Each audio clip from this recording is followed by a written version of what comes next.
Welcome to the Tech Egg. Don't get scrambled. Enjoy the video. In this video, I will explain how to play Pokémon multiplayer. Connecting with friends to battle and trade your favorite creatures is a core part of the experience.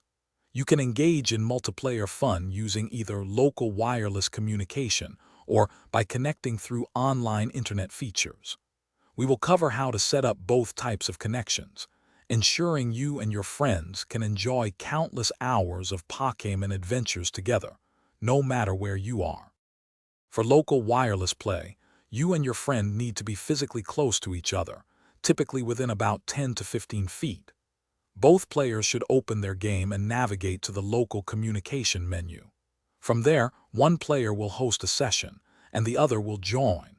You can then choose to engage in exciting battles, exchange Pokémon, or even participate in fun minigames together, all without needing an internet connection. To play Pokémon multiplayer online, both you and your friend will need a stable internet connection and often a subscription to the console's online service. Access the online features, or YCOM menu within your game.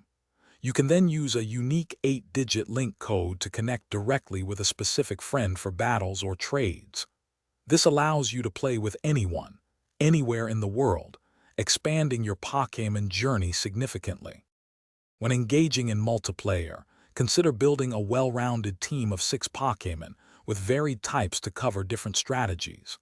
Understanding type advantages and disadvantages is crucial for success in battles. During trades, always communicate clearly to ensure both parties are happy with the exchange. Most importantly, remember to be a good sport, whether you win or lose, and enjoy the friendly competition and camaraderie that Pokémon multiplayer offers. Thanks for watching. Consider subscribing if I helped unscramble your problems.